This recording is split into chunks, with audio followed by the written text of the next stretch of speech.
இந்த 1001 சரி, 2ஆம் உலகமும் சரி பார்த்தீங்கன்னா, இந்த பட்ஜெட்டை தாண்டி போன படங்கள்.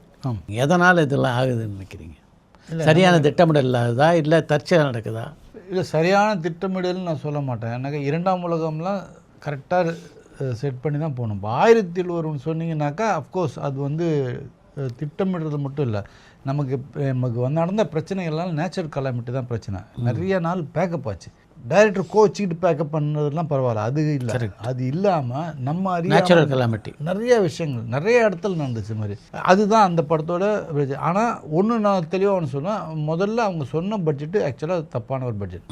அது உண்மை, அது ஒத்துக்க வேண்டிய விஷயம்.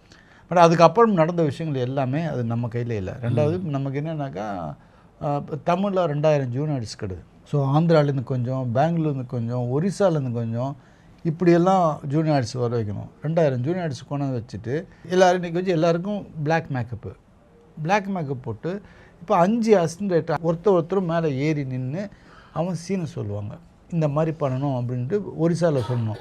ஒரிசாவில் இவர் முடித்த உடனே ஒருத்தர் அடுத்தது ஏஞ்சி மலையாளத்தில் சொன்னோம், அப்புறம் தெலுங்கில் சொன்னோம். ஸோ இது எல்லாமே எல்லாருக்கும் புரிஞ்சு ஒன்று நடக்கணும். அப்போ நம்ம ஆர்டிஸ்ட் ஒன்று சேர்ந்து வரணும்.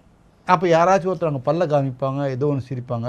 ஸோ இந்த பர்ஃபெக்ஷன் இருக்குல்ல, இதனால பிரச்சனைகள் வரும். ஸோ இதனால் டைம் எடுக்க அவ்வளோ க்ரௌடை வச்சுக்கிட்டு நம்ம எத்தனை ஷாட் எடுக்க முடியும் ஒரு நைட்டு? ஸோ அது இருக்குல்ல. அப்போ ஒரு ஷாட்டு முடித்து அடுத்த ஷாட்டு கம்போஸ் பண்ணும்போது இவங்க அத்தனை ஜூனியர் ஆர்டிஸ்ட்டும் திருப்பி கொண்டு வந்து நாங்கள் அசம்பிள் பண்ணி அவங்களுக்கு இது எல்லாமே என்ன எடுக்க போகிறோம், நீங்கள் என்ன பண்ணணுன்றது எல்லாமே சொன்னோம். ஸோ அது டைம் கில்லிங் ஜாப். ப்ளஸ் இந்த நேஷ்னல் கலாமிட்டி, இது எல்லாமே சேர்ந்து தான் அது ஒரு விஷயம். ஃபஸ்ட்டு ஒரு பட்ஜெட் சொன்னது, அது உண்மையிலே தெரிஞ்சு அந்த பட்ஜெட் ஃபிக்ஸ் பண்ணுவாங்க, தெரியாமல் ஃபிக்ஸ் பண்ணுவாங்க அதில். ஆனால் அது மட்டும்தான் பிரச்சனை. மற்றபடி இந்த 55 நாளில் எடுக்கலான்னு திட்டமிட்டதுலேயே ஸ்டார்ட் ஆகிடுது. அதுதான். ஆனால் அது அவருக்கே தெரியும். அது கொண்டு அவர் மனசில் நினச்சிருப்பார் 100 நாள் 110 நாள் நினச்சிருப்பார்.